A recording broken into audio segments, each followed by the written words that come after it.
के भी एग्जाम्स आने वाले हैं और अभी तक आपने कुछ भी नहीं पढ़ा, तो टेंशन लेने की बिल्कुल जरूरत नहीं है, क्योंकि नोट्स जब तक हमारे पास है तो हम डेफिनेटली एक दिन में, 2 दिन में या फिर एक महीने के अंदर पूरी बुक की कंप्लीट तैयारी कर सकते हैं, वो भी ये नोट्स पढ़ के।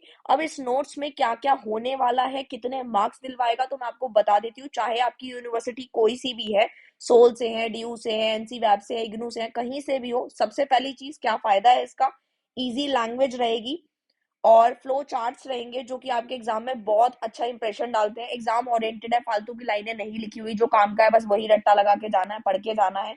इंपॉर्टेंट क्वेश्चंस रहेंगे, 100% पासिंग नोट्स हैं, बस आपने ये पढ़ लिया तो आपको कोई भी एक्स्ट्रा 10 ईयर या कोई भी एक्स्ट्रा बुक खरीदने की बिल्कुल जरूरत नहीं है।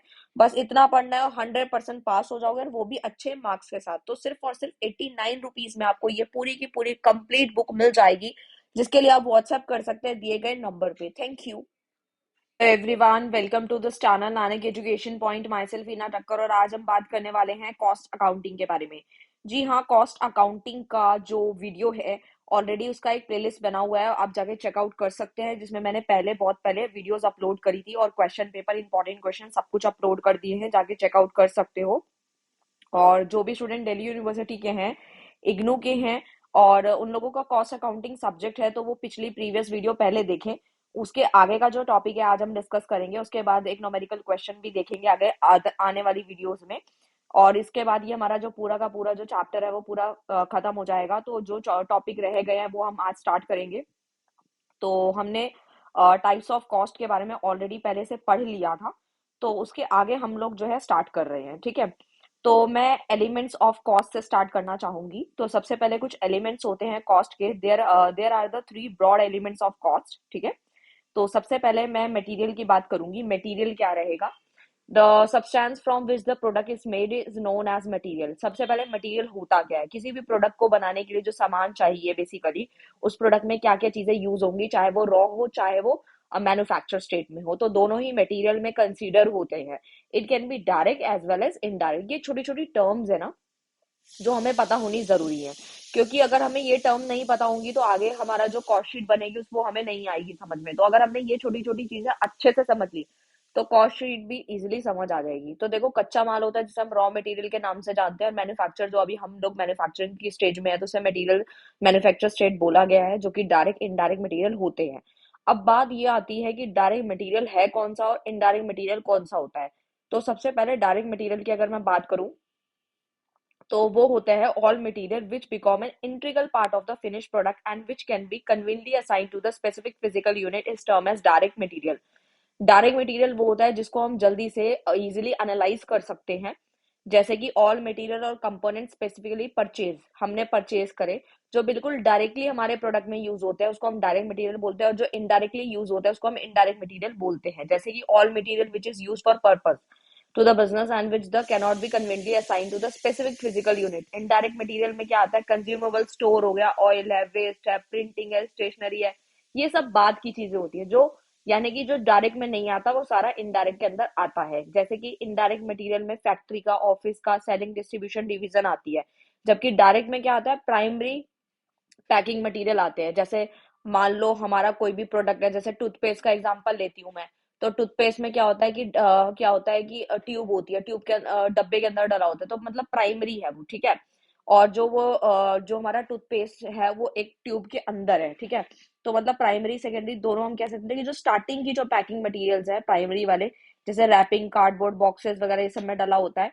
परचेज और पार्टली प्रोड्यूस कंपोनेंट्स होते हैं, वो सारे हमारे डायरेक्ट मटेरियल में कंसीडर होते हैं। लेबर क्या होता है? लेबर बोले तो for conversion of material into finish good, मतलब हमने मटेरियल को फिनिश गुड्स में बदलने के लिए कुछ इंसानों का जरूरत होती है, जैसे ह्यूमन एफर्ट की जरूरत होती है, जिसे हम लेबर कहते हैं, ठीक है। और उसी एफर्ट को ही हमने लेबर का नाम दिया है। लेबर भी दो तरह के होते हैं, one is direct and second one is indirect. तो डायरेक्ट लेबर कौन से होते हैं? Which take an active and direct part in the production of a particular commodity. कोई भी वस्तु को बनाने के लिए उनका डायरेक्टली इन्फ्लुएंस होता है और डायरेक्टली वो एक्टिव दिखाई देते हैं, तो उसे हम डायरेक्ट लेबर के नाम से जानते हैं। जैसे लेबर है, प्रोडक्टिव लेबर है, ऑपरेटिंग लेबर है, वो चीजों को ऑपरेट कर रहा है। मैन्युफैक्चरिंग लेबर, डायरेक्ट वेजेस भी हमारे लेबर का पार्ट है, वो भी डायरेक्ट लेबर। जैसे हमने दिहाड़ी दी है, वेजेस दिए हैं, क्योंकि लेबर को तो हम दिहाड़ी ही देते हैं, इसलिए डायरेक्ट लेबर जो है यानी डायरेक्ट वेजेस जो है वो डायरेक्ट लेबर का ही पार्ट है। उसके बाद आता है इनडायरेक्ट लेबर कौन सी होती है, labour employed for the purpose of carrying out task incidentally to the goods और सर्विस प्रोवाइडेड, यानी कि सर्विस भी आती है इनडायरेक्ट लेबर के अंदर। जैसे कि मान लो हमने सेल्समैन को सैलरी दी है, मतलब हमारा प्रोडक्ट तो बना, सर्विस भी हुई, बट वो किस में आ रहा है, इनडायरेक्ट में आ रहा है। टाइम कीपर है, डायरेक्टर की फीस है, ये सारी कॉस्ट हो गई। ठीक है, फोरमैन हो गया, वेजेस ऑफ स्टोर कीपर, ये सब बाद की चीजें हैं जो बच जाती है, जो डायरेक्ट में नहीं आती, वो सारे इनडायरेक्ट लेबर में कंसीडर होंगी। ऐसे ही खर्चे होते हैं। एक्सपेंसेस कौन से होते हैं, एक्सपेंसेस में भी डायरेक्ट और इनडायरेक्ट। तो डायरेक्ट आते हैं, these are expensive which are directly. फिर ये भी वही बात आ गई, चीजें वही है, बस नाम अलग अलग है। जैसे लेबर था, ऐसी एक्सपेंसेस है, खर्चे हैं। अब कौन कौन से खर्चे, जैसे कि मान लो स्पेशल मशीनरी को हमने हायर करा, required for particular contract, cost of defective work incurred in connection with a particular job. तो ये सारे हमारे डायरेक्ट का ही पार्ट है। ठीक है, इनडायरेक्ट में कौन से आते हैं, इनडायरेक्ट में हमारे कॉस्ट यूनिट्स आते हैं, कॉस्ट सेंटर्स, ये सब जो मतलब बात हो रही है इन सब की, और जो बचे जाते हैं। ओवरहेड्स क्या होते हैं, ये सबसे इंपॉर्टेंट टर्म है जो हमें अच्छे से समझनी है। It is been noted that term overhead has a wider meaning than the term indirect expenses. Overheads में क्या क्या आता है, इनडायरेक्ट मटेरियल आता है, देखो मैं यहाँ बता रही हूँ, इस लाइन को आपको ध्यान से देखना है।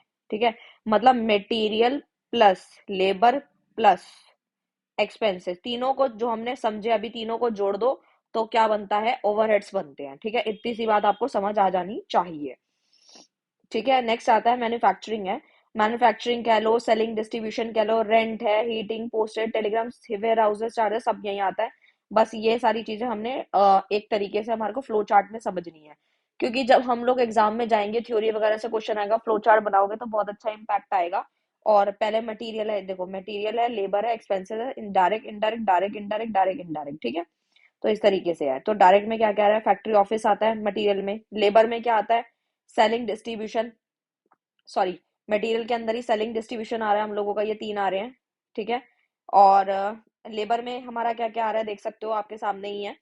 तो ये पूरा फ्लो चार्ट है जो आपको एक बार इसको गो थ्रू कर लेना है। और नीचे एक और बना है, ये भी इजी है, कर सकते हो। तो इस तरीके की सारी चीजें जो कि आप पढ़ सकते हो, ये छोटी छोटी टर्म्स है जो आ जाती है, ये थोड़ा सा पता होना चाहिए। एबनॉर्मल गेन एंड लॉसेस क्या है, लॉसेस और gain on sale of fix assets, यानी कि जो भी हमारी फिक्स एसेट्स को हमने बेचा फायदे पे या लॉस पे, वो सारा एबनॉर्मल गेन लॉसेस में आएगा। और दूसरा आता है हमारा losses to business property on account, जैसे आग लगना, चोरी हो जाना, नेचुरल क्लैमिटीज हो गए, ये सारे हमारे एबनॉर्मल गेन लॉसेस में आएंगे। तो सबसे पहले कुछ कंपोनेंट है जो आपको अच्छे से पता होना चाहिए, इसी से पूरी कॉस्ट शीट बनने वाली है, टोटल कॉस्ट कैसे निकलती है एक प्रोडक्ट की। तो जिन्होंने पिछली वीडियोस नहीं देखी, वो मैं उनको यही सजेस्ट करूंगी कि पिछली वीडियो जाके देखो, उससे काफी कुछ सीखने को मिलेगा कि हमारा जो एक प्रोडक्ट होता है उसको बनाने में कितनी कॉस्ट आती है। तभी तो हम ये डिसाइड करते हैं ना कि भाई उसमें प्रॉफिट कितना जोड़ के हमें उस प्रोडक्ट को बेचना है। इसीलिए हम कॉस्ट शीट वगैरह बनाते हैं कि प्रोडक्ट का चीजें एनालाइज करते हैं। जैसे प्राइम कॉस्ट है, तो प्राइम कॉस्ट कैसे होता है, direct material, direct labour, direct expenses, तीनों को जोड़ दो तो हमारा क्या बनता है, प्राइम कॉस्ट। अब प्राइम कॉस्ट को एक और नाम से भी जानते हैं, जिसको हम फ्लैट कॉस्ट और फर्स्ट कॉस्ट भी कहते हैं। ठीक है, यहाँ से वैसे एक नंबर के क्वेश्चंस बनते हैं, बट आप लोगों के नहीं आएंगे, लेकिन हाँ शॉर्ट नोट में बहुत काम आएगा लिखने में। फैक्ट्री कॉस्ट क्या होता है, basically prime cost and addition, जिसके अंदर हम कुछ चीजें जोड़ते हैं। फैक्ट्री ओवरहेड के वर्क को जोड़ दिया, जिसमें आता है हमारे indirect material, indirect labour, indirect expenses factory के। इन तीनों को जोड़ते हैं तो फैक्ट्री कॉस्ट बनती है, जिसको हम एक और नाम से भी जानते हैं, वर्क। वर्क बोले तो वर्क कॉस्ट, प्रोडक्शन और मैन्युफैक्चरिंग कॉस्ट भी इसके अलग अलग नाम है। तो वहां पे अगर कुछ आप कॉस्ट शीट बनाएंगे तो वहां पे अगर मैन्युफैक्चरिंग कॉस्ट लिखा है या प्रोडक्शन कॉस्ट लिखा है तो आप समझ जाओ ये फैक्ट्री कॉस्ट की ही बात हो रही है, क्योंकि उसी के अदर नेम्स है। ऑफिस कॉस्ट क्या होता है, if office and administrative overheads are added to the factory cost, यानी कि जो ऊपर हमने फैक्ट्री कॉस्ट निकाला है उसके अंदर अगर हम एडमिनिस्ट्रेटिव ओवरहेड्स यानी कि जोड़ देते हैं, तो उसको हमने ऑफिस टर्म यानी टोटल कॉस्ट ऑफ प्रोडक्शन का नाम हमने दिया है। ठीक है, COP, कॉस्ट ऑफ प्रोडक्शन। ठीक है, फिर टोटल कॉस्ट की अगर बात करूं तो वो कैसा है, सेलिंग एंड डिस्ट्रीब्यूशन, ओवरहेड्स आते हैं। ठीक है, अगर आपको इतना भी समझ नहीं आ रहा तो यहाँ पे नीचे टोटल कॉस्ट ऑलरेडी यहाँ पे सब मेंशन कर रखा है, यानी कि अगर आपको ऊपर समझ नहीं आ रहा तो ये आपके लिए बहुत इजी रहेगा समझना। देखो जैसे डायरेक्ट मटेरियल है, यहाँ पे दिखाती हूँ, direct material, direct labour, direct expenses, तीनों को जोड़ा, प्राइम कॉस्ट आ गई। फिर उसके बाद उसमें कॉस्ट प्लस कर दी, वर्क ओवरहेड जोड़ दिए तो मानी मैन्युफैक्चरिंग प्रोडक्शन कॉस्ट आ गई। फिर उसमें हमने क्या चीज देखनी है, उसके अंदर हमारे वर्क कॉस्ट में अगर हमारे ऑफिस एडमिनिस्ट्रेटिव ओवरहेड्स जोड़ देंगे तो हमारी ऑफिस कॉस्ट बनती है। फिर उसके अंदर सेलिंग डिस्ट्रीब्यूशन ओवरहेड जोड़ देंगे तो कॉस्ट ऑफ सेल और टोटल कॉस्ट बनती है कि उस प्रोडक्ट को बनाने में कितनी कॉस्टिंग आई है। ठीक है। और ये वाले फॉर्मूले तो हम ऑलरेडी 11 से पढ़ते आ रहे हैं, बट स्टिल मैं दोबारा बता देती हूँ। डायरेक्ट मटेरियल कंज्यूम कैसे निकलेगा, यानी कि opening stock plus purchases minus closing, closing हमेशा माइनस करना है, ओपनिंग के अंदर परचेजेस ऐड करना है। वर्क कॉस्ट भी इसी तरीके से निकलेगी। ठीक है। और cost of production of good sold देख सकते हो आपके सामने ही है। फिर से 1 मिनट, ये तो हमारा क्वेश्चन आ गया, पहले हम जरा ये समझ लेते हैं। ये लास्ट है हमारा। कॉस्ट ऑफ प्रोडक्शन आएगा, opening stock of finish good आएगा minus closing, closing always minus होगा। ये आपके सारे के सारी जो चीजें मैंने समझाई अगर वो अच्छे से समझ आ गई तो कॉस्ट शीट में बिल्कुल भी दिक्कत नहीं आएगी। हम नेक्स्ट वीडियो के अंदर आपको मैं कॉस्ट शीट का पूरा फॉर्मेट करवाने वाली हूँ और क्वेश्चन भी करवाने वाली हूँ, जो अगर आपने कर लिए तो समझ लेना कि आपका फर्स्ट चैप्टर डन हो गया।